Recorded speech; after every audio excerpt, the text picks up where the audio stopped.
तो परमेश्वर के महान और अद्भुत अनुग्रह से ये समय एक बार फिर से आ पहुंचा है कि हम माइनर प्रॉफिट्स की किताब के ऊपर अध्ययन करने जा रहे हैं। और आज जिस माइनर प्रॉफिट को हम देखने जा रहे हैं उसको हबक्कुक नाम से पुराने नियम के अंदर बताया गया है। और हबक्कुक की किताब, जिसको हम मसीही लोग शायद ही कोई महत्व देते होंगे, उस हबक्कुक की किताब के अंदर जो बातें लिखी हुई हैं और जिन बातों को हम आज जानने और समझने जा रहे हैं, उनको जानने और समझने के बाद आप आश्चर्यचकित हो जाएंगे कि हबक्कुक की किताब के अंदर कितनी महत्वपूर्ण भविष्यवाणियां बताई हुई हैं। और हम कभी भी उनको नहीं समझ पाते हैं, उनको हम हल्का लेकर के और उनको पढ़ते हुए आगे निकल जाते हैं। तो हबक्कुक की किताब जो है, ये हबक्कुक भविष्यवक्ता जो था, इसके बारे में हमको बहुत कुछ नहीं बताया गया है पुराने नियम के अंदर। और हबक्कुक के बारे में हमारे पास ना के बराबर जानकारी है कि यह हबक्कुक वास्तव में था कौन। और ना ही हमको यह बताया गया है कि हबक्कुक कौन था, और ना ही यह बताया गया है कि हबक्कुक जो था वो आखिर कब इज़राइल के अंदर भविष्यवाणी किया करता था। हमको कुछ भी नहीं बताया गया है। रब्बी जो है, यहूदी रब्बी जो है, वो हबक्कुक नाम जो है, इस नाम का जो हिब्रू नाम है, इस नाम का मतलब बताते हैं।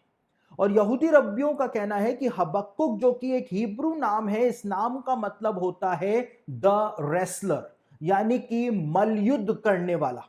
और जब आप इसकी किताब को पहले वचन से ही पढ़ना शुरू करेंगे तो आपको दिखाई देगा कि यह हबक्कुक भविष्यवक्ता जो था और किसी के साथ नहीं, ये परमेश्वर के साथ ही मल्लयुद्ध करता हुआ आपको दिखाई दे जाएगा।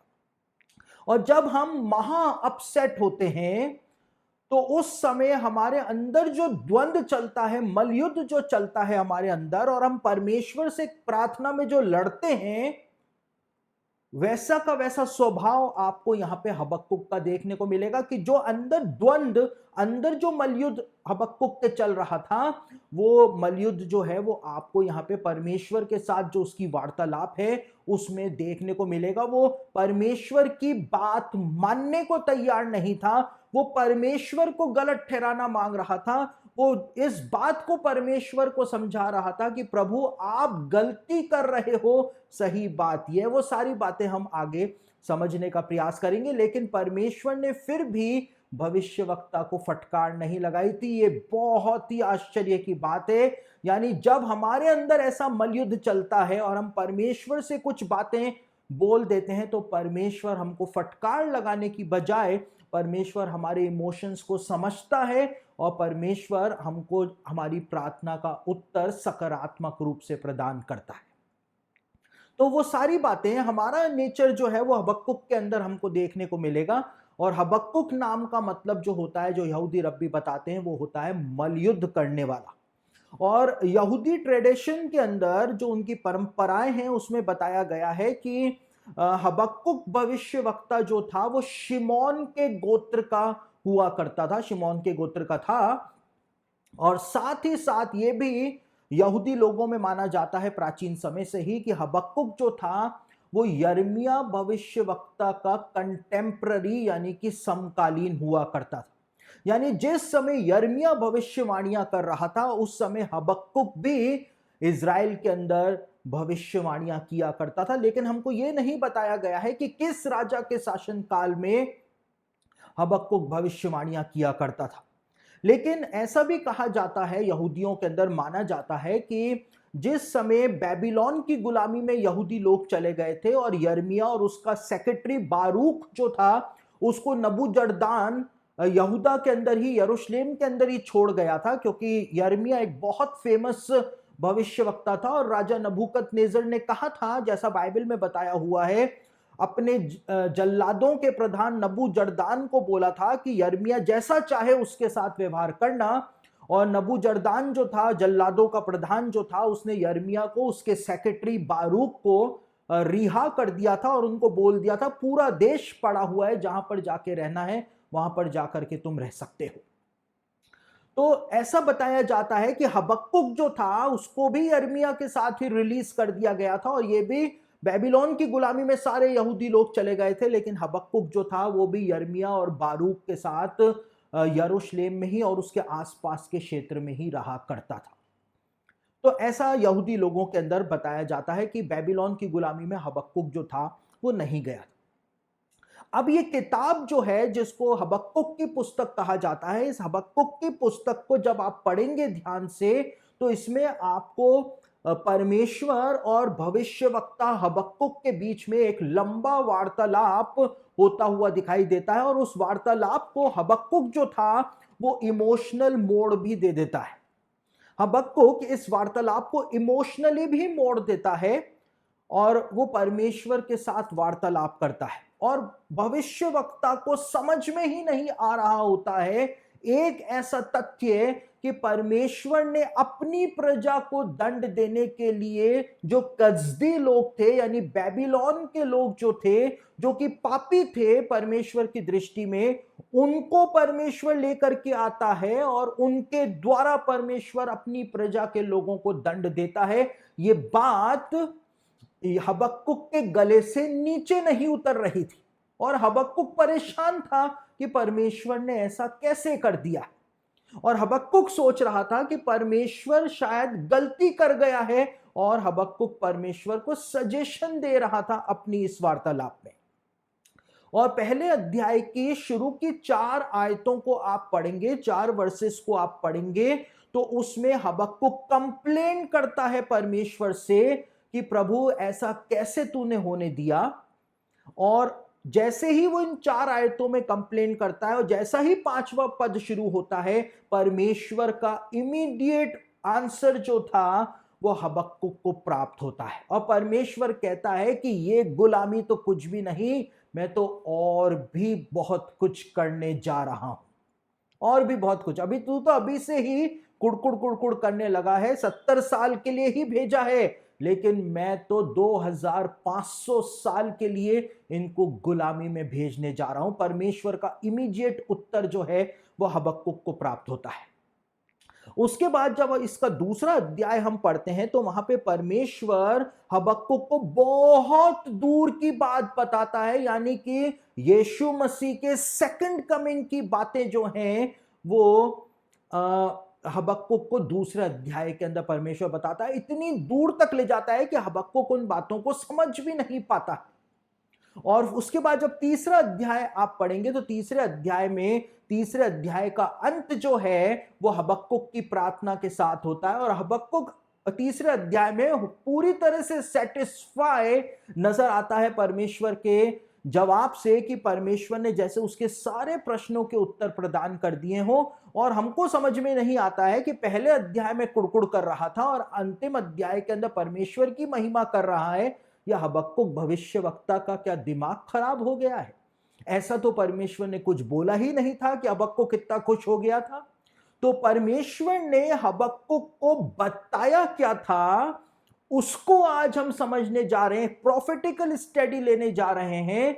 जब आप उसको समझेंगे तो आप समझेंगे कि वो तीसरे अध्याय में परमेश्वर की महिमा क्यों कर रहा था, क्यों वो कह रहा था मेरा भरोसा तो सिर्फ यहोवा पर रहेगा चाहे कुछ भी हो जाए।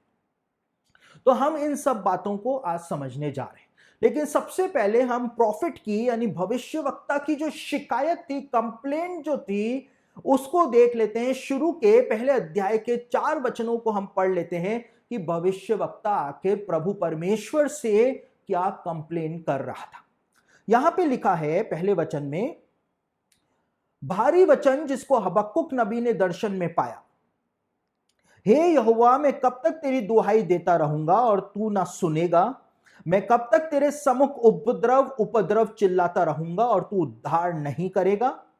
तू मुझे अनर्थ काम क्यों दिखाता है? क्या कारण है कि तू उत्पात को देखता ही रहता है? मेरे सामने लूटपाट और उपद्रव होते रहते हैं और झगड़ा हुआ करता है और वाद विवाद बढ़ता जाता है, इसलिए व्यवस्था ढीली हो गई और न्याय कभी नहीं प्रकट होता। तो यहां पर इन 4 वचनों के अंदर हबक्कुक जो है वो कंप्लेन करता है परमेश्वर से कि तू इतना धर्मी है, उसके बावजूद तू ये सब कुछ होते हुए देख रहा है, ऐसा क्यों होने दे रहा है प्रभु? बेबीलोन के लोग आके, बेबीलोन की सेना आकर के तेरे नगर को लूट रही है, तेरे लोगों को लूट रही है, मार रही है, उपद्रव हो रहा है, लेकिन तू कुछ भी नहीं बोल रहा है। इतना महापराक्रमी हमारा परमेश्वर है, फिर भी वो कुछ नहीं कर रहा है। यानी कि हबक्कुक भविष्यवक्ता जो था वो महा अपसेट था, और उसका महा अपसेट होना वाजिब भी था, क्योंकि परमेश्वर के होते हुए भी यरूशलेम के अंदर इतनी बड़ी विपदा जो है वो आ गई थी। और इसीलिए विलाप गीत के अंदर लिखा हुआ है कि पृथ्वी का कोई राजा या पृथ्वी का कोई वासी इस बात को सपने में भी नहीं सोच सकता था कि यरूशलेम के फाटक जलाए जाएंगे और परमेश्वर का मंदिर तोड़ भी दिया जा सकता है। लेकिन यहूदियों के पापों के कारण ऐसा हो गया था। और जब ये कंप्लेन हबक्कुक भविष्यवक्ता करता है, तो परमेश्वर एकाएक ही हबक्कुक को तुरंत जवाब देता है कि परमेश्वर क्या करने जा रहा है। और हबक्कुक की पुस्तक, उसका पहला अध्याय, उसके 5वें वचन के अंदर परमेश्वर, हम उसको कह सकते हैं तड़ाक से, या हम उसको कह सकते हैं झटाक से, परमेश्वर तुरंत हबक्कुक को उत्तर प्रदान करता है। और परमेश्वर क्या कहता है? जाति जाति की ओर चित्त लगाओ, यानी देश देश की ओर ध्यान लगाओ, जाति जाति की ओर चित्त लगाकर देखो और बहुत ही चकित हो, क्योंकि मैं तुम्हारे ही दिनों में ऐसा काम करने पर हूं कि जब वह तुमको बताया जाए तो तुम उसकी प्रतीति ना करोगे। यानी कि परमेश्वर हबक्कुक को जो जवाब देता है, परमेश्वर कहता है तू ये शिकायतें तो मुझसे कर रहा है, लेकिन ये 70 साल की गुलामी जो बेबीलोन की में यहूदी लोग गए हैं, ये तो कुछ भी नहीं है। मैं तो इससे भी बड़ा काम करने जा रहा हूं। अभी तो यहूदी लोग सिर्फ एक देश में गुलाम बन करके गए हैं, सिर्फ बेबीलोन में गुलाम बन करके गए हैं, लेकिन तू देश देश की ओर आंखें उठा करके देख, क्योंकि मैं यहूदियों को दुनिया के सारे देशों में गुलाम बना करके भेजने जा रहा हूं। और परमेश्वर ने उसके बाद कहा कि मैं एक ऐसा काम करने जा रहा हूं जिसको यदि मैं तुम सबको बता भी दूं, वो जो गुलामी में गए हैं उनको भी, और तुझको भी यदि वो काम मैं बता दूं, तो तुम कभी उस बात पर विश्वास करोगे ही नहीं। लेकिन मैं यहूदियों को पूरी दुनिया के अंदर तितर बितर कर दूंगा। परमेश्वर ने कहा था अभी तो सिर्फ 70 साल की गुलामी में भेजा है, अभी ये आगे और भी गड़बड़ करेंगे आने के बाद, उसके बाद इनको पूरी दुनिया में भेज दूंगा। और यीशु मसीह के स्वर्ग जाने के 40 साल के बाद इस भविष्यवाणी के पहले भाग को परमेश्वर ने पूरा कर दिया था। रोमन सेना ने यहूदियों को दुनिया के 100 देशों में तितर बितर कर दिया था। और परमेश्वर हबक्कुक को कहता है देश देश की तरफ आंखें उठा करके देख, जहां पर यहूदी लोग रहते हैं वहां पे आंखें लगाकर, चित्त लगा करके देख, क्योंकि ये लोग उस काम के ऊपर कभी विश्वास ही नहीं करेंगे जो मैं करने पर। परमेश्वर ने इस बात को बोल दिया था, यानी भविष्यवाणी दे दी थी। अब ये भविष्यवाणी कैसे पूरी हुई, वो हमको नए नियम में प्रेरितों के काम के 13वें अध्याय के अंदर देखने को मिलता है। परमेश्वर ने कहा था मैं एक ऐसा काम करने पर हूं कि यहूदी लोग उस पर विश्वास ही नहीं करेंगे, और वो काम परमेश्वर ने यरूशलेम के अंदर कर दिया था। और कहां पर कर दिया था? गुलगुता के पहाड़ के ऊपर परमेश्वर ने उस काम को कर दिया था। खोपड़ी के स्थान पर परमेश्वर ने उस काम को कर दिया था, जिसके लिए पौलुस कहता है कि ये सुसमाचार जो है वो यहूदियों के लिए ठोकर का कारण और अन्य जातियों के निकट मूर्खता है। तो पौलुस ने सुसमाचार को अन्य जातियों के लिए मूर्खता क्यों बताया? इसलिए बताया क्योंकि आप किसी के पास जाकर के कहेंगे कि एक व्यक्ति था 2000 साल पहले था, वो आया, उसने क्रूस के ऊपर हमारे पापों के लिए बलिदान दिया, वो मर गया, गाड़ा गया, वापस से जी उठा, अब वो हमको अनंत जीवन प्रदान करता है। तो ये अन्य जातियों के लिए, अन्य जाति जो कि चमत्कार को नमस्कार करते हैं, अन्य जातियों के लिए ये बात जो है वो एक मूर्खता है, पौलुस कहता है। और यहूदियों के लिए ठोकर का कारण है। अब ये काम जो हुआ गुलगुता के पहाड़ पर, ये यहूदियों के लिए ठोकर का कारण है। कैसे ठोकर का कारण है? यहां पे लिखा है, मैं एक काम करने जा रहा हूं, अगर बता भी दूं तुमको तो भी तुम उस पर विश्वास नहीं करोगे। अब प्रेरितों के काम उसका 13 अध्याय में हम ये प्रोफेसी जो है इसको फुलफिल होते हुए देखते हैं। क्या देखते हैं? प्रेरितों के काम 13 अध्याय 38 से लेकर 41 वचन जब हम पढ़ें, एक्ट्स ऑफ अपोस्टल चैप्टर 13 38 से 41 यदि हम पढ़ें तो वहां पर आपको यही सब कुछ देखने को मिलेगा। हम उन वचनों को एक बार पढ़ लेते हैं। यहां पर क्या लिखा हुआ है? इसलिए हे भाइयों, तुम जान लो, पौलुस जो है वो यहूदियों के बीच में प्रचार कर रहा है। और पौलुस क्या कह रहा है? इसलिए हे भाइयों, तुम जान लो कि इसी के द्वारा पापों की क्षमा का सुसमाचार तुम्हें दिया जाता है, और जिन बातों में तुम मूसा की व्यवस्था के द्वारा निर्दोष नहीं ठहर सकते थे, उन्हीं सब में हर एक विश्वास करने वाला उसके द्वारा निर्दोष ठहरता है। इसलिए चौकस रहो, ऐसा ना हो कि जो भविष्य वक्ताओं की पुस्तकों में आया है वे तुम पर भी आ पड़े। हे निंदा करने वाले, देखो और चकित हो और मिट जाओ, क्योंकि मैं तुम्हारे दिनों में एक काम करता हूं, ऐसा काम कि यदि कोई तुमसे उसकी चर्चा करे तो तुम कभी विश्वास ना करोगे। यानी हबक्कुक की भविष्यवाणी जो है वो पौलुस यहां पर अपने प्रचार में दोहराता है।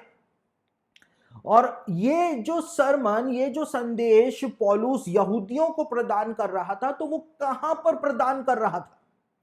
पौलुस ने यहूदियों को ये सरमन जो दिया वो यरूशलेम के अंदर नहीं दिया था, इज़राइल के अंदर नहीं दिया था, लेकिन जेंटाइल वर्ल्ड के अंदर, जहां पर यहूदी लोग तितर बितर होकर के रह रहे थे, अन्य जातियों के जगत में, जहां पर पवित्र भूमि से बहुत दूर, जहां पर यहूदी लोग तितर बितर होकर के रह रहे थे, वहां पर यह संदेश जो था वो पौलुस प्रदान कर रहा था यहूदियों को। और इसीलिए हबक्कुक को कहा था परमेश्वर ने, देश देश की ओर चित लगा करके देख, क्योंकि अलग अलग देशों में यहूदी लोग रहेंगे और वहां पर उनको मैं ये बात बताऊंगा कि मैंने क्या काम किया है, लेकिन वो विश्वास ही नहीं करेंगे, वो विश्वास ही नहीं करेंगे।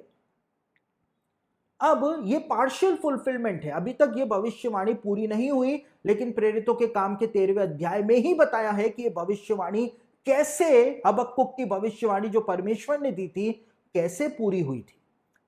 यहां पर एक और वचन को हम पढ़ लेते हैं, प्रेरितों के काम उसका 13 अध्याय उसके 46वें वचन में, यानी Acts of Apostles chapter 13 verse 46 में क्या लिखा है?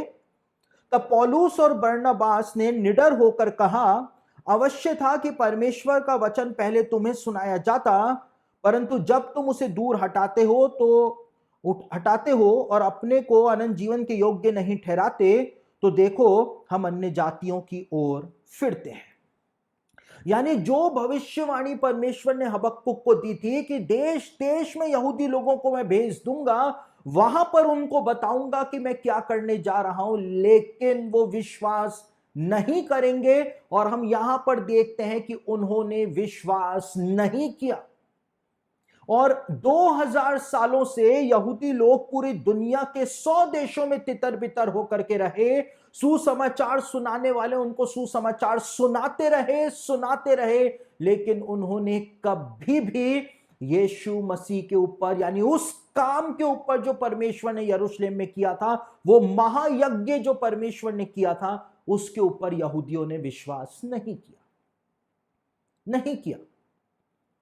देखिए, आज भी यहूदी लोग जो हैं इज़राइल में, जो यूरोप में रहते हैं और जो अमेरिका में इधर उधर रहते हैं, वो इतनी हिम्मत नहीं कर सकते हैं, क्योंकि वो क्रिश्चियन कंट्री में रहते हैं। हालांकि वहां के लोग अब क्रिश्चियन नहीं हैं, लेकिन फिर भी इतनी हिम्मत उनकी नहीं होती है। लेकिन इज़राइल के अंदर जो यहूदी लोग रहते हैं, जैसे ही वो यीशु मसीह का नाम बोलते हैं, यीशु नाम को बोलते हैं, तो यीशु नाम बोलने के बाद वो थूकते हैं जमीन पर, इतनी नफरत करते हैं यीशु मसीह से। यीशु मसीह को सुअर बोलते हैं।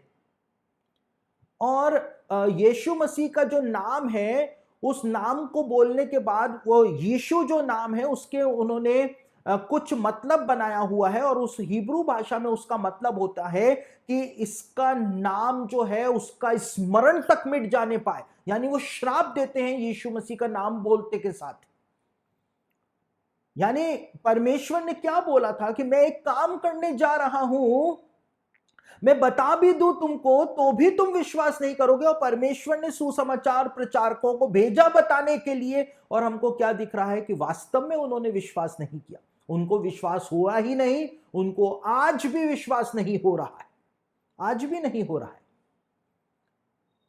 तो जो हबक्कुक को परमेश्वर ने कहा था वो आज तक हो रहा है। और आज जब यहूदी लोगों की आंखों पर से वो पर्दा उठ रहा है, लेकिन उसके बावजूद मेजॉरिटी में जो यहूदी लोग हैं, अल्ट्रा ऑर्थोडॉक्स हैं, ऑर्थोडॉक्स जो हैं, वो आज भी यीशु मसीह के नाम से नफरत करते हैं, नफरत करते हैं। और देखिए वो दिन आने वाला है जिसके ऊपर मैंने बीते समय एक अध्ययन भी दिया था जो यूट्यूब के ऊपर अवेलेबल है। वो समय आ रहा है, हम उस पीढ़ी में हैं कि हो सकता है हम अपनी आंखों से उस घटना को देखें, टीवी के ऊपर, न्यूज चैनल्स पर उन दृश्यों को दिखाया जाए जिसके बारे में जकरिया की पुस्तक के 12वें अध्याय में बताया हुआ है। और हो सकता है न्यूज चैनल्स के ऊपर हम उस दृश्य को देखें जब पवित्र आत्मा यहूदियों के ऊपर उतरेगा, जैसा जकरिया 12 अध्याय में बताया हुआ है कि मैं अपनी प्रार्थना सिखाने वाली आत्मा को यहूदियों के ऊपर उंडेल दूंगा और वो रोएंगे, विलाप करेंगे, और उसके लिए विलाप करेंगे जिसको उन्होंने बेदा था, जिसको उन्होंने मारा था, उसके लिए वो विलाप करेंगे। तो वो दृश्य, वो भविष्यवाणी की फुलफिलमेंट जो है, हो सकता है हम अपनी आंखों से देखने जा रहे हैं, क्योंकि वो समय बिल्कुल निकट आ रहा है। लेकिन हबक्कुक की भविष्यवाणी जो थी वो हमको लिटरली पूरी होती हुई दिखाई देती है, जो परमेश्वर ने हबक्कुक को प्रदान करी थी। अब आगे क्या लिखा हुआ है हबक्कुक की किताब में, हमको क्या बताया हुआ है कि परमेश्वर ने ये सारी बातें हबक्कुक को बोल दी, लेकिन हबक्कुक को परमेश्वर की बात समझ में ही नहीं आती है। भविष्यवक्ता समझ ही नहीं पाता है कि परमेश्वर आखिर बोल क्या रहा है। और हबक्कुक तो नहीं समझा, और परमेश्वर ने भी उसको समझाना जरूरी नहीं जाना। परमेश्वर ने भी नहीं समझाया। परमेश्वर ने कहा तुझको नहीं समझ में आ रहा है तो मैं समझाऊंगा भी नहीं। और परमेश्वर ने कहा कि तुम उस काम पे कभी विश्वास करोगे ही नहीं। और प्रभु के उत्तर से हबक्कुक जो था वो सेटिस्फाई नहीं होता है, और जब सेटिस्फाई नहीं होता है तो वो फिर परमेश्वर के साथ आर्ग्यूमेंट करता है। और उसके आर्ग्यूमेंट के बारे में हबक्कुक की किताब उसके पहले अध्याय और उसके 12 और 13 वचन के अंदर बताया हुआ है। क्या बताया हुआ है, हम उस वचन को एक बार पढ़ लेते हैं। यहां पे लिखा हुआ है 12वें वचन में, हे मेरे प्रभु यहोवा, हे मेरे पवित्र परमेश्वर, क्या तू अनादि काल से नहीं है? इस कारण हम लोग नहीं मरने के। हे यहोवा, तूने अपने न्याय करने, हे यहोवा तूने उनको न्याय करने के लिए ठहराया है। हे चट्टान, तूने उल्हाना देने के लिए उनको बैठाया है। अब ये वापस से कंप्लेन कर रहा है कि तूने दंड देने के लिए, न्याय करने के लिए कसदी लोगों को ठहरा दिया है हमारे ऊपर। हमारा राजा तो तू है, दंड देना था तो तुझको देना था, तू बेबीलोन के लोगों को हमारे ऊपर लेकर के क्यों आ गया? परमेश्वर इसको दूसरी बात बोल रहा है। हबक्कुक जो है वो उसी बात का रोना रो रहा है परमेश्वर के सामने कि ऐसा क्यों कर दिया, ऐसा क्यों कर दिया। परमेश्वर उसको फ्यूचर के दर्शन दे रहा है और वो अभी की बातें बोल रहा है। वो समझ ही नहीं रहा था और परमेश्वर ने उसको समझाना जरूरी भी नहीं समझा था। तो ये भविष्यवक्ता जो था वो सोच रहा था कि परमेश्वर को पता ही नहीं है कि परमेश्वर आखिर कर क्या रहा है, और इसीलिए वो परमेश्वर को सजेशन दे रहा था। लेकिन हबक्कुक को नहीं पता था कि हबक्कुक जो है वो आग के साथ खेल रहा है। परमेश्वर को सजेशन देने की जहमत वो उठा रहा है, वो आग के साथ खेल रहा है। लेकिन बहुत आश्चर्य की बात है, बाइबल स्कॉलर्स आश्चर्यचकित हो जाते हैं। यहां पर बाइबल स्कॉलर्स कहते हैं कि परमेश्वर को क्रोध आया ही नहीं। हबक्कुक पर परमेश्वर को क्रोध आया ही नहीं, बल्कि परमेश्वर उसको और दूसरी बातें बताने लग जाता है। परमेश्वर क्रोधित होता ही नहीं है। फिर आगे क्या बताया हुआ है हबक्कुक की किताब में, हबक्कुक जो था वो फिर भी नहीं समझा। परमेश्वर को इतना क्रोध दिलाने के बाद भी वो सोच रहा था कि मैं क्रोध दिलाऊंगा, परमेश्वर से जवाब मांगूंगा, परमेश्वर ने कोई जवाब उसको दिया नहीं। अब हबक्कुक जो था वो एक वॉच टावर के ऊपर चढ़ जाता है।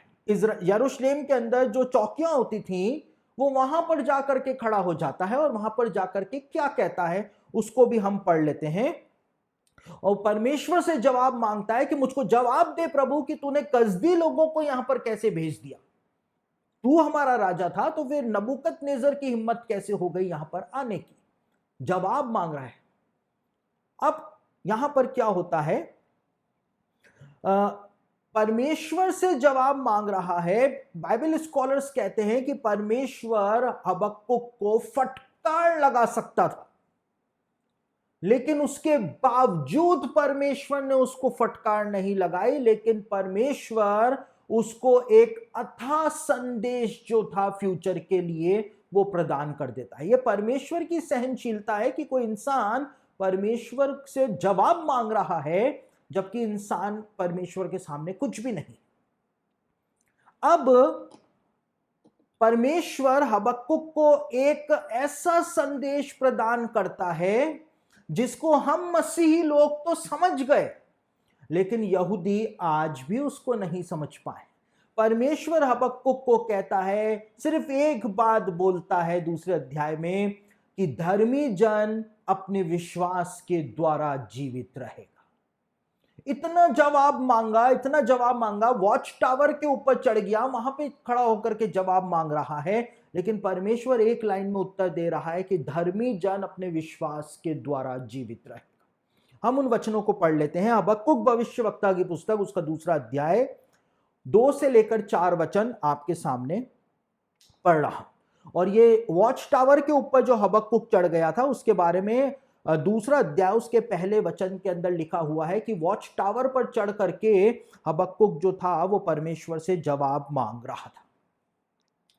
तो 2 अध्याय उसके 2 वचन में क्या लिखा हुआ है, यहोवा ने मुझसे कहा दर्शन की बातें लिख दे, वरन पटियाओं पर साफ साफ लिख दे कि दौड़ते हुए भी वे सहज से पढ़ी जाएं, क्योंकि इस दर्शन की बात नियत समय में पूरी होने वाली है, वरन इसके पूरे होने का समय वेग से आता है, इसमें धोखा ना होगा।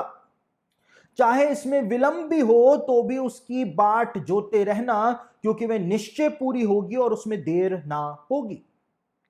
देख उसका मन फूला हुआ है, उसका मन सीधा नहीं है, परंतु धर्मी अपने विश्वास के द्वारा जीवित रहेगा। अब यहां पर 2 अध्याय के 2 वचन से लेकर 4 वचन तक जब हम पढ़ते हैं तो यहां पर 3 मुख्य बातें परमेश्वर के द्वारा हबक्कुक को बोली गई थी।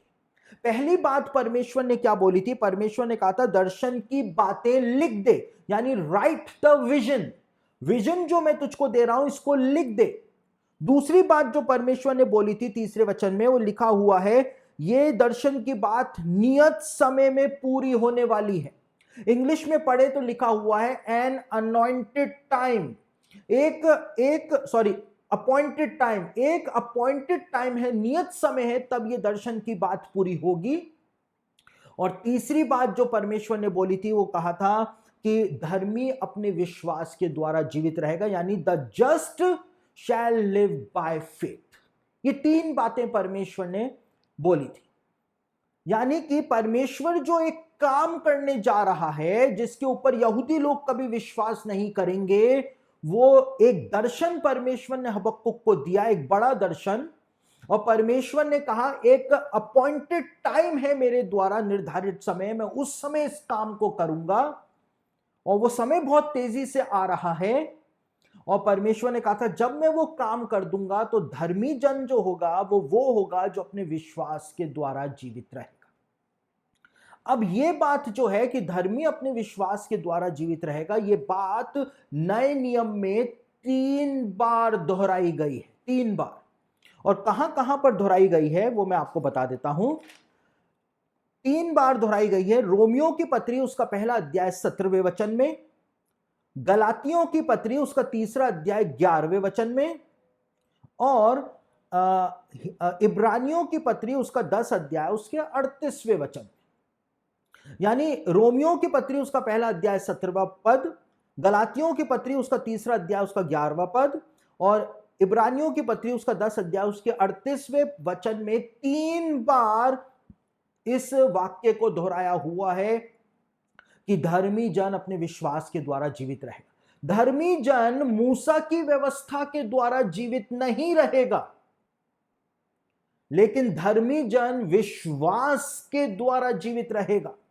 अब देखिए, यहूदी लोग जो हैं वो मूसा की व्यवस्था का पालन करते हैं आज भी, और पहले के समय वो बलिदान भी चढ़ाते थे। आज वो लिटर्जी का पालन करते हैं, उनको स्पेसिफिक प्रार्थनाएं करनी होती हैं, रटी रटाई प्रार्थनाएं करनी होती हैं, उनको ये करना होता है, वो ट्रेडिशन को पूरा करना होता है, वो उन ट्रेडिशन से बंधे हुए हैं। तो वो मूसा की व्यवस्था से बंधे हुए। परमेश्वर ने यह नहीं कहा कि धर्मी जन मूसा की व्यवस्था के द्वारा जीवित रहेगा, लेकिन परमेश्वर ने कहा कि धर्मी जन जो है वो विश्वास के द्वारा, जो काम मैं करूंगा यरूशलेम में जिस पर तुम विश्वास नहीं करना चाहते हो, धर्मी जो होगा वो विश्वास के द्वारा जीवित रहेगा। जो उस काम पर विश्वास कर लेगा जो मैं यरूशलेम में करूंगा, वो अपने विश्वास के द्वारा जीवित रहेगा। कैसे जीवित रहेगा? वो उसको अनंत जीवन जो है वो प्राप्त हो जाएगा। मूसा की व्यवस्था से कोई भी अनंत जीवन प्राप्त नहीं कर सकता है, कोई भी नहीं कर सकता है, लेकिन यीशु मसीह पे विश्वास करने के द्वारा ही अनंत जीवन की प्राप्ति हो सकती है। तो इस बात को परमेश्वर ने यहां पर दोहराया था, और यहूदी इस बात को आज भी नहीं समझ पाए हैं। वो आज भी मूसा की व्यवस्था के पीछे पड़े हुए हैं, मूसा की व्यवस्था के पीछे पड़े हुए हैं, जबकि परमेश्वर ने तो हबक्कुक की किताब में बता दिया था कि व्यवस्था के कामों से नहीं लेकिन विश्वास के द्वारा धर्मी जन जो है वो जीवित रहेगा। अब उसके बाद परमेश्वर ने एक और बात जो थी वो हबक्कुक को यहीं पर ही बता दी थी। यहां पर लिखा है दूसरे वचन में, क्योंकि इस दर्शन की बात नियत समय में पूरी होने वाली है, यानी यीशु मसीह आकर के अपना बलिदान देगा, और इसके पूरे होने का समय वेग से आता है, इसमें धोखा ना होगा। परमेश्वर ने बोल दिया था मसीह आएगा, अपना बलिदान देगा, इस काम को मैं जल्द ही करने जा रहा हूं और इसमें कोई धोखा नहीं होगा, जैसा मैंने कहा है वैसा ही कर दूंगा। लेकिन अब परमेश्वर दूसरे भाग में आता है, और दूसरे भाग में आके परमेश्वर कहता है चाहे इसमें विलंब भी हो, यानी यीशु मसीह के दूसरे आगमन में देरी भी हो, तो भी उसकी बाट जोते रहना। हम भी तो कह रहे हैं यीशु मसीह कब आएगा? 2000 साल बीत गए, प्रभु अब तो आ जाओ, अब और कितना समय लगाओगे, अब तो आ जाओ। तो लिखा हुआ है उसके आने में चाहे विलंब भी हो जाए तो भी बाट जो है वो जोते रहना, क्योंकि वह निश्चय पूरी होगी और उसमें देर ना होगी। ये प्रतिज्ञा निश्चय पूरी होगी और इसमें देर ना होगी। अब यहां पर क्योंकि वह निश्चय पूरी होगी और उसमें देर ना होगी के लिए इंग्लिश में इट शब्द का इस्तेमाल किया गया है। इट, IT, जो कि न्यूटर है। न्यूटर यानी कि वो ना तो पुल्लिंग है ना स्त्रीलिंग है, ठीक है, वो न्यूटर है, इट। लेकिन इसी वचन को, क्योंकि मैंने आपको कहा कि ये सेकंड कमिंग की भविष्यवाणी है, इसी वचन को जब इब्रानियों का लेखक लिखता है तो वहां पर वो इट नहीं लेकिन दूसरा शब्द इस्तेमाल करता है, वो इट नहीं लिखता है। इब्रानियों का लेखक समझ गया था कि आधी भविष्यवाणी तो फर्स्ट कमिंग के लिए थी, आधी भविष्यवाणी सेकंड कमिंग के लिए थी। तो इब्रानियों का लेखक क्या लिखता है उसको हम पढ़ लेते हैं। इब्रानियों की पत्री उसका 10 अध्याय उसके 37वें वचन के अंदर इसी भविष्यवाणी को दूसरे तरीके से इब्रानियों के लेखक ने लिखा, और वहां पर उसने इट नहीं लेकिन ही शब्द का इस्तेमाल किया था। तो इब्रानियों की पत्री 10 अध्याय उसके 37वें वचन में यही भविष्यवाणी का आधा भाग लिखा हुआ है, क्योंकि अब बहुत ही थोड़ा समय रह गया है। वहां पे लिखा है कि चाहे वो विलंब भी हो जाए, बहुत लंबा समय भी लग जाए, तो भी बाट जोते रहना। यहां पे लिखा है थोड़ा ही समय अब तो बाकी बचा है। हबक्कुक के समय से तो बहुत लंबा समय था, अभी तो मसीह का पहला आगमन भी नहीं हुआ था, लेकिन अब तो कम से कम पहला आगमन हो चुका है। यीशु अपना बलिदान दे चुका है, जीवित हो चुका है, स्वर्ग जा चुका है, पवित्र आत्मा आ चुका है, कलीसियाओं की स्थापना हो चुकी है, अब हमारी जगह से थोड़ा ही समय बाकी बचा है, जबकि आने वाला आएगा और देर ना करेगा।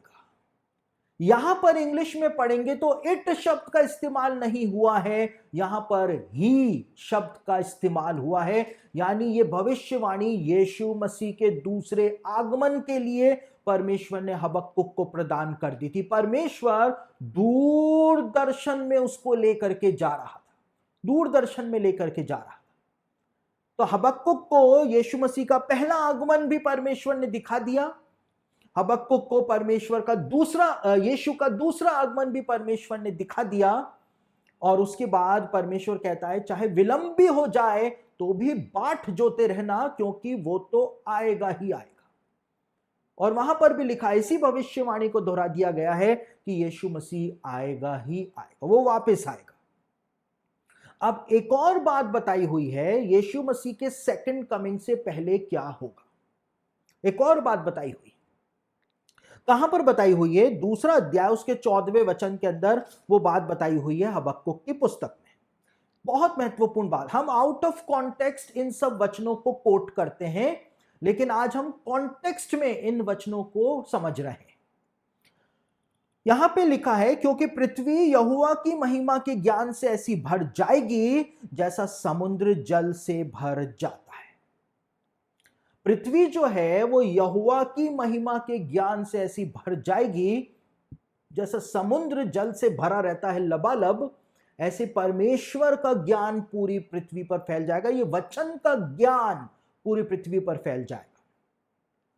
देखिए, जो रबैनिकल कमेंट्रीज हैं, तालमुद नहीं, रबैनिकल कमेंट्रीज जो हैं वो इस बात को बताती हैं, जिसमें यहूदी ज्ञानी पुरुषों ने उत्पत्ति की पुस्तक में जो नूह की जल प्रलय की घटना के बारे में बताया हुआ है, उस पर जो यहूदी परंपराएं हैं वो बताती हैं कि नूह की जल प्रलय इस संसार में आने से पहले परमेश्वर ने इस बात को सोचा कि इंसान मुझसे दूर गया ज्ञान के लालच में। इनको ज्ञान चाहिए था, इसलिए इंसान ने अदन की वाटिका में ज्ञान के लालच में पाप किया और ये मुझसे दूर चला गया।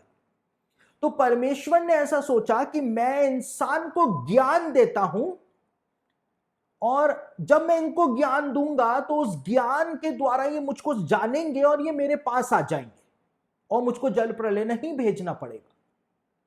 तो परमेश्वर ने पृथ्वी पर इतना ज्ञान उत्पन्न कर दिया, इतना ज्ञान उत्पन्न कर दिया, जिसके बारे में मैंने मेरी किताब तारों में सुसमाचार जो है उसके अंदर भी लिखा है कि किस प्रकार का ज्ञान पृथ्वी पर उत्पन्न हुआ था। साथ ही हमने जब हनोक की पुस्तक का अध्ययन किया था तो भी हमने देखा था पृथ्वी पर जल प्रलय से पहले किस प्रकार का ज्ञान पाया जाता था। तो परमेश्वर जो था उसने पृथ्वी पर ज्ञान उत्पन्न कर दिया, टेक्नोलॉजी उत्पन्न कर दी। साथ ही साथ यहूदी परंपराएं बताती हैं कि परमेश्वर ने ऊपर से भी ज्ञान देना शुरू कर दिया था, यानी अपने वचन का प्रकाशन देना शुरू कर दिया था, खुद के विषय का ज्ञान देना शुरू कर दिया था और पृथ्वी को भरपूर कर दिया था नीचे के ज्ञान और स्वर्गीय ज्ञान से, कि इंसान को ज्ञान से भरपूर कर देता हूं तो ये ज्ञान से मुझको समझ लेगा और मेरे पास आ जाएगा।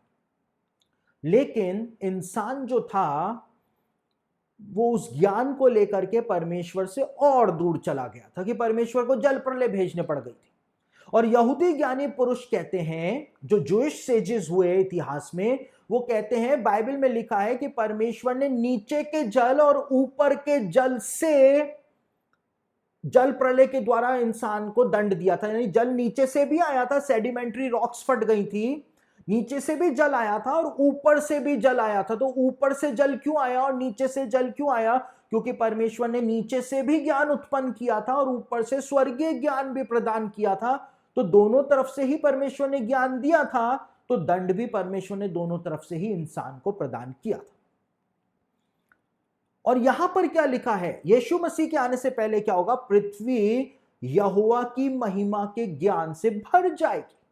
आज नीचे का ज्ञान तो बहुत विकसित हो गया है, हर 12 घंटे हर 9 घंटे में एक नई टेक्नोलॉजी दुनिया के अंदर आ रही है और शायद मैं 9 घंटे तो ज्यादा बोल रहा हूं, लेकिन उससे भी पहले एक नई टेक्नोलॉजी दुनिया में आ रही है। हर 9 घंटे में, हर 7 घंटे में एक नई टेक्नोलॉजी दुनिया के अंदर आ रही है। इतना ज्ञान बढ़ गया है।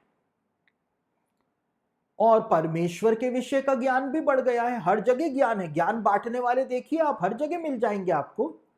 फेसबुक पे बांट रहे हैं, इंस्टा पे बांट रहे हैं, यूट्यूब पे बांट रहे हैं, कलीसियाओं में बांट रहे हैं, सभाओं के अंदर बांट रहे हैं, हर जगह बांट रहे हैं, वेबसाइट्स के द्वारा, साइबर चर्चेस के द्वारा, हर जगह परमेश्वर की महिमा का प्रकाश जो है, ज्ञान जो है, वो पहुंचाया जा रहा है हर जगह पर।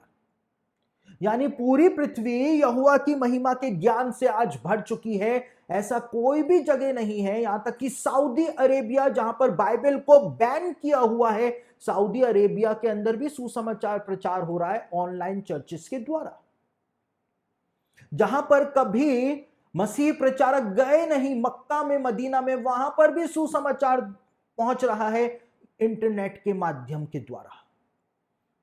तो हर जगह सुसमाचार जा रहा है और हर जगह लोग यीशु मसीह पे विश्वास कर रहे हैं। प्रकट रूप में नहीं कर रहे हैं, लेकिन कर रहे हैं। ईरान जो है, जहां पर सबसे ज्यादा विरोध इस समय सुसमाचार का हो रहा है, मिडिल ईस्ट में, जहां पर प्रचारकों को सजा दी जा रही है, मौत की सजा दी जा रही है, सबसे ज्यादा रिवाइवल जो है, जो डाकू वाला रिवाइवल जो है, क्रूस का जो डाकू था ना, उस प्रकार का रिवाइवल जो है वो ईरान के अंदर आया हुआ है। ईरान में सबसे ज्यादा सुसमाचार का प्रचार हो रहा है। सबसे ज्यादा लोग मिडिल ईस्ट में ईरान के अंदर सुसमाचार को ग्रहण कर रहे हैं। जितना ईरान इजराइल को तबाह करने के लिए परमाणु बम बनाने में लगा हुआ है, और उसने बना भी लिया है, रिपोर्ट्स आ गई हैं, तो उतना ही ज्यादा वहां पर सुसमाचार भी फैल रहा है। देखिए, एक भविष्यवाणी है यिर्मयाह ने की थी, वो मैं भविष्यवाणी आपको बता देता हूं। वहां पर एक बात लिखी हुई है जो हमारे समय में पूरी हो रही है। यहां पे लिखा है, सेनाओं का यहोवा यूं कहता है, मैं एलाम के धनुष को, जो उनके पराक्रम का मुख्य कारण है, तोड़ूंगा। एलाम जो वेस्टर्न ईरान है, वेस्टर्न ईरान के भाग को एलाम के नाम से जाना जाता था बाइबल के जमाने में। मैं उनके पराक्रम का जो मुख्य कारण है उसको तोड़ करके रख दूंगा, परमेश्वर ने कहा। यानी एंड टाइम्स में परमेश्वर ईरान के वेस्टर्न पार्ट को तोड़ेगा, परमेश्वर ने इस बात को कहा। और आपको जानकर के हैरानी होगी, ईरान के अधिकतर मैक्सिमम परमाणु प्लांट जो हैं वो उसी जगह पर स्थित हैं जहां पर एलाम का क्षेत्र पाया जाता था, वेस्टर्न पार्ट में। और मैं आकाश के चारों ओर से वायु बहाकर उन्हें चारों दिशाओं की ओर यहां तक तितर बितर करूंगा कि ऐसी कोई जाति ना रहेगी जिसमें एलामी भागते हुए ना आए। और बाइबल के प्रोफेसी स्कॉलर्स इस बात को कहते हैं कि जब परमेश्वर ईरान को एंड टाइम्स में दंड देगा, तो एलामी जो हैं, ईरान के लोग जो हैं, ईरान के नागरिक जो हैं, फारसी लोग जो हैं, वो भागते हुए पूरी दुनिया के अंदर जाएंगे और वो सुसमाचार का प्रचार करेंगे। यहां पे लिखा हुआ है, ऐसा कोई देश, ऐसी कोई जाति नहीं होगी जिसमें ईरान में रहने वाले लोग नहीं जाएंगे। जा करके बताएंगे कि जो यिर्मयाह के द्वारा परमेश्वर ने कहा था, उसको परमेश्वर ने पूरा करके भी दिखाया है, पूरा करके भी दिखाया है। देखिए, 2004 से इजराइल जो है वो एक रोना रो रहा है। और वो रोना क्या रो रहा है?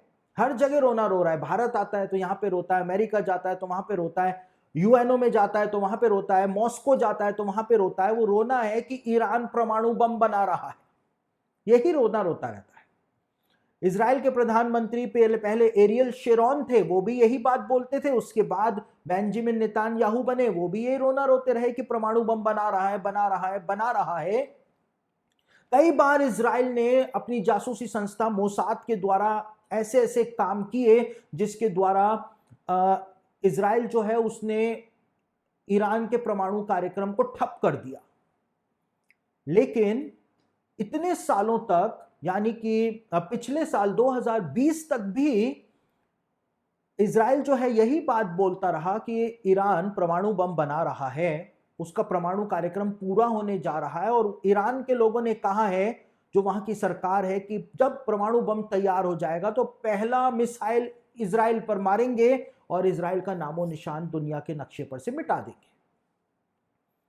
लेकिन अभी जो नए प्रधानमंत्री बने हैं बेनेट इजराइल के, उन्होंने संयुक्त राष्ट्र संघ यानी यूएनओ में जाकर के कहा कि बेंजामिन नेतान्याहू जो 15 साल से, लगभग 15 साल से जिस स्टैंड को लिए हुए थे कि ईरान परमाणु बम बना रहा है, उस स्टैंड को अब नई सरकार छोड़ रही है।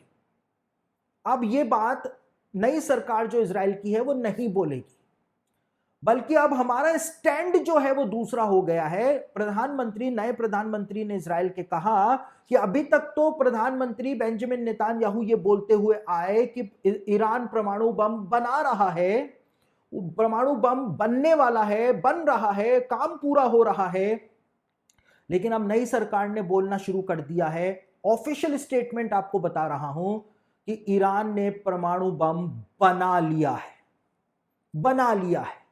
यह ऑफिशियल स्टेटमेंट है इजराइल के प्रधानमंत्री, नए प्रधानमंत्री बेनेट का, बना लिया है। यानी कि अब राष्ट्रपति ट्रंप अमेरिका के राष्ट्रपति नहीं है। अमेरिका में वो राष्ट्रपति है जो इजराइल को सपोर्ट नहीं करता है। इजराइल के पास सिर्फ एक ऑप्शन बचा है कि इजराइल अपने फाइटर प्लेन्स को भेजे और जहां जहां पर भी परमाणु ठिकाने हैं ईरान के, वहां पर वो बम बरसा करके उनको नष्ट कर दे, इससे पहले कि ईरान इजराइल के ऊपर हमला करे। इजराइल ऐसा करना चाहता है और ईरान को भनक लग चुकी है, क्योंकि इजराइल के अंदर उन्होंने तैयारियां तो वो 2005 से ही कर रहे हैं हमला करने की। लेकिन अभी ईरान के जो मंत्री हैं, उन्होंने कहा है कि हमको पता है इजराइल ये गुस्ताखी करने की सोच रहा है, अगर इजराइल ने ऐसा किया तो बहुत भयानक परिणाम होंगे, लेकिन इजराइल के पास कोई दूसरा विकल्प नहीं है। इजराइल को फाइटर प्लेन से हमला करना ही पड़ेगा। और यहां पर वो झलक बताई हुई है कि मैं आकाश के, यहां पे लिखा है, मैं आकाश के चारों ओर से वायु बहाकर उनको चारों दिशाओं की ओर तितर बितर करूंगा। यानी आकाश से वायु जो है वो आएगी, परमेश्वर वायु को बहाएगा, यानी फाइटर प्लेन से हमले की बात तो शायद यहां पर बताई हुई है, यहां पर बताई हुई। तो यानी कि यिर्मयाह की भविष्यवाणी पूरी होने जा रही है। ईरान के लोग जो हैं वो पूरी दुनिया में भाग करके जाएंगे और वहां पर जाकर के बताएंगे कि परमेश्वर ने क्या किया है। सुसमाचार सबसे ज्यादा ईरान के अंदर आज हमारे समय में प्रचार किया जा रहा है। पृथ्वी यहोवा की महिमा के ज्ञान से भर जाएगी, वो आज भर चुकी है और बढ़ती चली जा रही है। कभी ऐसा हुआ कि आप हबक्कुक की पुस्तक घर में बैठे बैठे सीख लें? कभी ऐसा हो सकता है क्या? लेकिन हो रहा है। पृथ्वी यहोवा की महिमा के ज्ञान से भर रही, भर रही।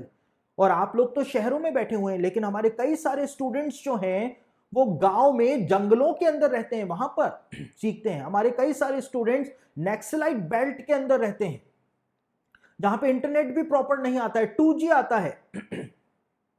वो बाद में रिकॉर्डिंग सुनते हैं, चाहे ब्लर होती रहे रिकॉर्डिंग, लेकिन वो रिकॉर्डिंग सुनते हैं। तो जंगलों तक, जहां पे नक्सली जंगल है, वहां तक परमेश्वर की महिमा का ज्ञान पहुंच रहा है, पहुंच रहा है। तो यहां पर जो बात परमेश्वर ने बोली थी यीशु के दूसरे आगमन से पहले क्या होगा, वो बात हमको यहां पर पूरी होती हुई दिखाई दे रही है। उसके बाद एक और बात बताई हुई है यहां पर दूसरे अध्याय के 20वें वचन के अंदर, वो भी बहुत महत्वपूर्ण है। यहां पे लिखा है, परंतु यहोवा अपने पवित्र मंदिर में है, समस्त पृथ्वी उसके सामने शांत रहे। यहां पे लिखा है परमेश्वर अपने पवित्र मंदिर में आ चुका है और समस्त पृथ्वी जो है अब परमेश्वर के सामने मुंह पर उंगली रख करके खड़ी रहे। बहुत बोल लिया लोगों ने, लेकिन अब यहोवा अपने पवित्र मंदिर में है और अब कोई भी चू नहीं कर सकता है। तो ऐसा क्यों? क्योंकि ये न्याय का सीन बताया हुआ है कि जब यीशु मसीह आएगा तो यीशु मसीह परमेश्वर का जो नया मंदिर यरूशलेम में बनाया जाएगा उसमें बैठेगा और उसके बाद वो मंदिर में बैठ करके न्याय करेगा। और ये बात सिर्फ हबक्कुक ने नहीं, यशाया ने भी अपनी पुस्तक में बताई थी। यशाया उसका 66 अध्याय उसके 6 वचन को पढ़ें तो वहां पे लिखा है, परमेश्वर के मंदिर से कोलाहल की आवाज जो है वो सुनाई देती है, क्योंकि परमेश्वर अपने मंदिर में है और अपने शत्रुओं को उनकी करनी का फल दे रहा है, यानी न्याय कर रहा है। यीशु मसीह आएगा, परमेश्वर का जो नया मंदिर बनेगा उसको पवित्र करेगा और उसमें बैठ करके वो जाति जाति देश देश के लोगों का न्याय वहां पर करेगा। अब ये बातें साइंस फिक्शन की तरह आपको जरूर से लग सकती हैं, लेकिन पहले भी ऐसा हुआ है, जल प्रलय आया था और अब भी ऐसा होने जा रहा है। देखिए, दुनिया के अंदर जितनी भी सभ्यताएं हुई, सारी सभ्यताओं के अंदर इस बात को बताया गया है, प्राचीन काल से प्राचीन काल की सभ्यताएं हो, सारी सभ्यताओं में यह कथा पाई जाती है कि एक जल प्रलय पृथ्वी पर आया था। अलग अलग वर्जन्स हैं, लेकिन सारी सभ्यताओं में माना जाता है। हमारे भारत के अंदर जो मनु है, मनु स्मृति जिससे चलता है, मनु की कहानी को आप पढ़ेंगे तो आपको नूह की कहानी आपको वहां पर पढ़ने को मिल जाएगी। 8 ऋषि जो थे वो बचे थे और 8 प्राणी यहां पर हमको दिखाई देता है कि यहां पर बचे थे। 3 उसके बेटे, 3 उसकी बहुएं, नूह और उसकी पत्नी, 8 लोग। और मनु की कहानी में 8 ऋषि जो थे वो बचे थे जल प्रलय के द्वारा। तो हर सभ्यता संस्कृति में इस बात को अलग अलग तरीके से बताया गया है कि एक जल प्रलय तो आया था। उसी प्रकार से जैसे कोई उस बात पे विश्वास नहीं करता था जल प्रलय आया था, यीशु मसीह आने वाला है, वो अपने मंदिर में विराजमान होगा और उसके बाद वो न्याय करेगा, न्याय करेगा। इंसान तो ये भी नहीं मानना चाहता है कि वो मर सकता है, लेकिन मृत्यु भी एक दिन आ जाती है, इंसान का बस नहीं चल पाता है। वैसे ही यीशु मसीह भी आ जाएगा, किसी का बस नहीं चल पाएगा। अगर इंसान मरने से बच जाए, इंसान मृत्यु के समय कहे कि मैं अपनी आत्मा नहीं दूंगा, मैं तो दूंगा ही नहीं, तू कौन होता है, तो मैं मान लूं कि यीशु मसीह भी फिर नहीं आएगा। अगर इंसान मरते समय अपनी आत्मा को रोक ले तो इस बात को मान सकते हैं कि हाँ, यीशु मसीह भी नहीं आएगा।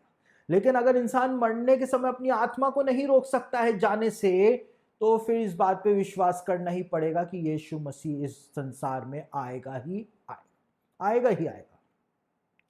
उसके बाद एक और बात लिखी हुई है अंत के अंदर, एक बहुत महत्वपूर्ण बात, तो 3 अध्याय में गुणगान गा रहे हैं हबक्कुक भविष्यवक्ता, परमेश्वर की पहले कंप्लेंट करते हैं, जवाब मांगते हैं, परमेश्वर को कहते हैं प्रभु आपको समझ में नहीं आ रहा है, मैं आपको समझाता हूं बात, मुद्दे की बात, सब कुछ बोलते हैं, वॉच टावर पे चढ़ जाते हैं, जवाब मांगते हैं। परमेश्वर यीशु के फर्स्ट कमिंग को दिखाता है, यीशु के सेकंड कमिंग को दिखाता है, दिखाता है कैसे प्रचार होगा, कैसे पूरी पृथ्वी यहोवा की महिमा के ज्ञान से भर जाएगी। इतना सब कुछ परमेश्वर हबक्कुक को दिखाता है। उसके बाद जब वो प्रार्थना करता है हबक्कुक 3 अध्याय में, तो 3 अध्याय के अंत में आकर के एक ऐसी महत्वपूर्ण बात बोलता है हबक्कुक, जिसको हमको पढ़ लेना चाहिए। 3 अध्याय के 17 और 18 वचन के अंदर क्या लिखा हुआ है, आपके सामने पढ़ रहा हूं, बहुत महत्वपूर्ण बात। क्योंकि चाहे अंजीर के वृक्षों में फूल ना लगे, ना दाखलताओं में फल लगे, जलपाई के वृक्ष से केवल धोखा पाया जाए और खेत में अन्न ना उपजे, भेड़शालाओं में भेड़ बकरियां ना रहे और ना थानों में गाय बैल हो, तो भी मैं यहोवा के कारण आनंदित और मगन रहूंगा और अपने उद्धारकर्ता परमेश्वर के द्वारा अति प्रसन्न होऊंगा। चाहे अंजीर के पेड़ में फल लगे ना लगे, यीशु ने कहा अंजीर के पेड़ से यह दृष्टांत सीखो, जब उसकी डालियां कोमल हो जाएं और पत्तियां निकलने लग जाएं तो समझ जाना कि मैं आ रहा हूं। बाइबल की भविष्यवाणियों में अंजीर का पेड़ यहूदी जाति के प्रतीक के रूप में प्रदान किया गया है। यह बात मैं कई बार आपको बता चुका हूं। और यहां पर हबक्कुक कह रहा है कि चाहे अंजीर का पेड़ 1900 सालों तक उजाड़ पड़ा रहे, सूखा पड़ा रहे, लेकिन तो भी मैं तो आनंदित रहूंगा, क्योंकि वो दिन आएगा जब अंजीर के पेड़ में वापस से फल लगेंगे। यीशु ने कहा कि अंजीर का पेड़ तुमको जला हुआ, सूखा हुआ भी दिखाई देगा, तो भी तुम अंजीर के पेड़ को देखते रहना, यहूदी जाति को देखते रहना, क्योंकि वो दिन आएगा जब अंजीर के पेड़ की डालियां कोमल होने लग जाएंगी उसमें से पत्तियां निकलने लग जाएंगी और तुमको समझ में आ जाएगा कि मैं आ रहा हूं। तो यहां पर यहूदी लोगों के लिए परमेश्वर ने साफ बात हबक्कुक को कही थी कि सिर्फ 70 सालों के लिए नहीं, मैं 2500 सालों का दंड दूंगा। तू कुछ भी कर ले, तू कितनी शिकायतें कर ले, लेकिन मैं तो दंड दूंगा। देश देश में तितर बितर कर दूंगा, क्योंकि इन्होंने मेरे खिलाफ काम किया है। तू चाहे कुछ भी जवाब मांग ले। लेकिन यहां पर परमेश्वर ने उसको दिखा दिया था कि चाहे परमेश्वर कितना ही भयानक दंड यहूदी लोगों को देगा, दुनिया के अंदर तितर बितर कर देगा 1900 सालों के लिए, तो भी एक समय आएगा जो रेस्टोरेशन का टाइम होगा। परमेश्वर यहूदियों को वापस लाएगा, उस अंजीर के पेड़ को वापस से रोपेगा और वह अंजीर का पेड़ वापस से फलेगा फूलेगा। इस बात को यहां पर दिखा दिया। तो भविष्यवक्ता जो था, उसकी सारी शिकायतें जो थी वो परमेश्वर ने दूर कर दी थी। उसको परमेश्वर ने दूरदर्शन दिखा दिया था। और इसीलिए पहले अध्याय के पहले वचन में लिखा हुआ है भारी वचन, बहुत ही भारी वचन। 3 अध्यायों के अंदर समेट दिया इतना भारी वचन। सिर्फ मुद्दे की बात बताई हुई है, इधर उधर की कहानियां नहीं बताई हैं। सिर्फ मुद्दे की बात लिख दी कि ऐसा होगा, ऐसा होगा, ऐसा होगा, कहानी खत्म। तो जितनी भी शिकायतें थी वो सारी शिकायतें दूर हो गई। अंत में परमेश्वर का धन्यवाद किया कि मैं तो उस पर ही आशा लगाए रहूंगा, चाहे यहोवा कितना ही क्रोध कर दे, लेकिन उसकी दया भी यहूदी जाति के ऊपर प्रकट होगी, वो उनको वापस लेकर के जाएगा। और देखिए, यीशु ने मत्ती रचित सुसमाचार के 24वें अध्याय में कहा था कि जब अंजीर के पेड़ की डालियां कोमल होने लग जाती हैं, उसमें से पत्तियां निकलने लग जाती हैं, तो तुम जान लेते हो कि ग्रीष्म काल निकट है, यानी गर्मियों का मौसम निकट है। जब सर्दियों का मौसम आता है तो उस सर्दियों के मौसम में अंजीर का पेड़ जल जाता है, सूख जाता है। और अंजीर के पेड़ को आप सर्दियों के मौसम में देखेंगे तो आपको ऐसा लगेगा कि ये पेड़ अब कभी नहीं पनप सकता है, तो जल चुका। लेकिन जब उसकी डालियां कोमल होने लग जाती हैं, उसमें से पत्तियां निकलने लग जाती हैं, इसका अर्थ ये होता है कि गर्मियां आ रही हैं। तो यीशु ने क्या बताया था? यीशु ने कहा था जब जब जब यहूदी जाति वापस से पनपना शुरू हो जाए, उसका रेस्टोरेशन होना शुरू हो जाए, तो समझ जाना कि गर्मियां आ रही हैं, परमेश्वर का राज्य आ रहा है, यीशु मसीह आ रहा है। परमेश्वर के राज्य की तुलना, यीशु मसीह के दूसरे आगमन की तुलना जो है वो गर्मियों के मौसम से की गई है। क्यों की गई है? सर्दियों के मौसम के अंदर आप देखिए 5 बजे अंधेरा हो जाता है, कहीं कहीं पर 4 बजे भी हो जाता है, और एक डार्कनेस सी छाई रहती है। सब अपने घरों के अंदर बंद रहते हैं, ठंड लग रही होती है, काम करने का मन नहीं करता है, जिंदगी जो है ठप सी पड़ जाती है, डार्कनेस होती है। और जो विचक्राफ्ट जो होता है, ऑकल्ट जो होता है, उसमें माना जाता है कि ठंड का मौसम जो होता है उसमें डिमोनिक पावर्स जो है वो प्रबल होती हैं, क्योंकि वो ठंड का मौसम डिमोनिक पावर्स का मौसम होता है। ये विचक्राफ्ट में और ऑकल्ट में माना जाता है। लेकिन जैसे ही गर्मियां आ रही होती हैं, गर्मियां आती हैं, वैसे ही डिमोनिक पावर्स की शक्ति कम होती चली जाती है और गर्मियां आ जाती हैं। तो इसीलिए गर्मियां आती हैं तो मौसम खुल जाता है, गर्मियां आती हैं तो हवा चलनी शुरू हो जाती है, हमको अच्छा लगता है। गर्मियां आती हैं तो दिन लंबे होने शुरू हो जाते हैं। जहां पे 5 बजे अंधेरा हो रहा था, अब 8 बजे अंधेरा होना शुरू हो जाता है, 8 बजे तक अंधेरा होता है।